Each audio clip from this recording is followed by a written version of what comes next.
જે ગત સપ્તાહે જે રાજકોટ મહાનગરપાલિકાના વિવિધ આરોગ્ય કેન્દ્રો છે ત્યાં IHIPના જે પોર્ટલ છે તેમાં નોંધાતા આંકડા મુજબ ગત સપ્તાહે રાજકોટ મહાનગરપાલિકા વિસ્તારમાં મેલેરિયા અને ડેન્ગ્યુના કોઈ પણ કેસ છે નોંધાયેલા નથી, જ્યારે ચિકનગુનિયાનો એક કેસ છે નોંધાયેલો છે. આ ઉપરાંત શરદી ઉધરસ અને તાવના જો કેસીસ વાત કરીએ તો શરદી ઉધરસના 1163 અને તાવના 184 જેટલા કેસ નોંધાયેલા છે. આ ઉપરાંત ડાયરિયા વોમિટિંગની વાત કરીએ તો 223 જેટલા કેસીસ છે રાજકોટ મહાનગરપાલિકાના હદ વિસ્તારમાં નોંધાયેલા છે.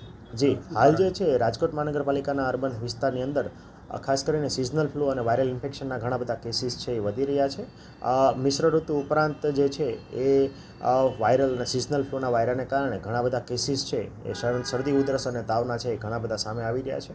જી ખાસ કરીને વાત કરું તો મચ્છરજન્ય રોગચાળો અટકાવવા માટે રાજકોટ મહાનગરપાલિકા વિસ્તારની અંદર જે મેલેરિયા શાખા છે એના દ્વારા ફિલ્ડ વર્કર અને આશા બહેનો અને સઘન સર્વેલન્સની કામગીરી ઘરે ઘરે જઈને છે એ કરવામાં આવતી હોય છે. આ ઉપરાંત દરેક ઝોન છે ત્યાં આઉટડોર ફોગિંગની કામગીરી અને પોઝિટિવ કેસ મળે ત્યાં પૂરનાશક કામગીરી આજુબાજુમાં અને ફોગિંગની કામગીરી કરવામાં આવતી હોય છે. આ ઉપરાંત ઘરની આજુબાજુના વિસ્તારમાં જો કૃત્રિમ પાણીનો જે ફેલાવો અથવા ભરાવો થયો હોય ત્યાં જો ખાસ કરીને ચિકનગુનિયા અને ડેન્ગ્યુના જે મચ્છર છે એ પોતાના ઈંડા અને લાર્વા છે એમાં જોવા ન મળે એના અનુસંધાન પૂરનાશક કામગીરી છે એ પણ કરવામાં આવતી હોય છે.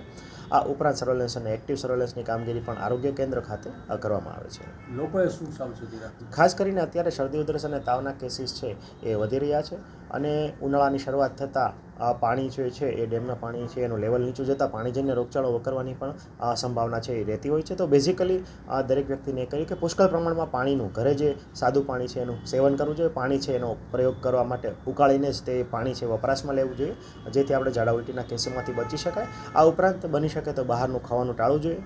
સામાન્ય શરદી ઉધરસ અને તાવના લક્ષણો જણાય તો નજીકના આરોગ્ય કેન્દ્ર ઉપર બની શકે તો વહેલી નિદાન અને વહેલા સારવાર માટે છે જવું જોઈએ. ખાસ કરીને અત્યારે સિઝનલ ફ્લૂનું પ્રમાણ ઘણું બધું છે જોવા મળી રહ્યું છે. તો જેમને શરદી ઉધરસ અને તાવના લક્ષણો જણાય તો માસ્કનો પ્રયોગ કરો, વારંવાર હાથ ધોવા, છીંક અને ઉધરસ ખાતી વખતે ખાસ કરીને રૂમાલનો પ્રયોગ કરવો એ ખૂબ જ હિતાવહ છે. આના કારણે જે ડ્રોપલેટ ઇન્ફેક્શન છે એનું ટ્રાન્સમિશન છે આપણે અટકાવી શકીએ છીએ અને ઋતુગત ફળોનું સેવન અને અન્ય રોગપ્રતિકારક શક્તિ વધારતા પદાર્થો છે એનું સેવન છે કરવું ખૂબ જ હિતાવહ છે.